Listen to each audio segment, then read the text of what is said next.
अस्सलाम वालेकुम नाज़रीन, मुसाफिर न्यूज़ के डिप्टी एडिटर फरमान अली मौजूद थे उस वक्त मुल्तान रोड पर जब चक नंबर 97 WB के लोगों ने मुल्तान रोड ब्लॉक की हुई थी और DPO बिहाड़ी RPO मुल्तान व दीगर हकाम बाला से अपील कर रहे थे कि रात को गाँव की मस्जिद के इमाम मस्जिद को शुजाबाद इलाका राजा राम की पुलिस गिरफ्तार करके ले गई और उनका कोई कसूर भी नहीं है।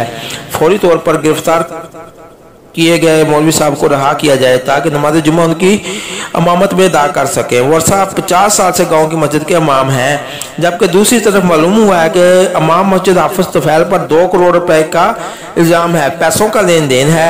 DSP सदर बिहाड़ी ने मौका पर पहुंचकर एहतजाज करने वालों को मुतमिन किया और मौलवी को रहा कराने की यकीन दहानी कराई। बाकी तफसील डिप्टी एडिटर फरमान अली से। जी फरमान अली।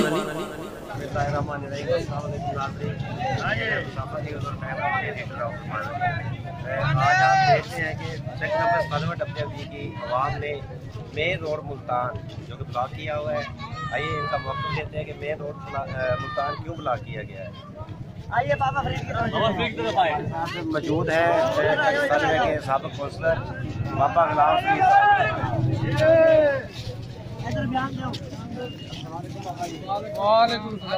जी, आपने रोड ब्लॉक किया हुआ है, इसकी क्या वजह है? इसकी वजह यह है जी कि पूरा गांव जो है हमारा रात से परेशान है। ईशा के बाद हमारा मौलवी जो उठा लिया गया इमाम मस्जिद, और हमें कोई पता नहीं है वो कहाँ पर है, कौन से थाने में है, और कोई उसका जुर्म नहीं है, कोई उसके ऊपर केस नहीं है। अगर कोई केस लेने देने का है तो उसके जवाई का है, मौलवी का कोई नहीं। हमें इंसाफ चाहिए, हमारा मौलवी इधर आना चाहिए और हम जुम्मा पढ़ेंगे। जी जनाब, साहब का कहना है कि ये जो अवाम सरापा एहतजाज है, ये जो हमारा इमाम मस्जिद है जिसके पीछे 5 टाइम की जो नमाज पढ़ते हैं हम, और हमने जुम्मा भी उसी के पीछे पढ़ना है। आज हमारा इमाम मस्जिद हमें हमारे गाँव में चाहिए। 50 साल से हमारे इमाम मस्जिद हैं।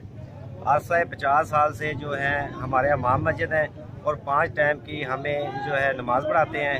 हमने जुमा भी हमारे मस्जिद इमाम मस्जिद के पीछे पढ़ना है। देखते रहिए मुसाफिर न्यूज़ पाकिस्तान।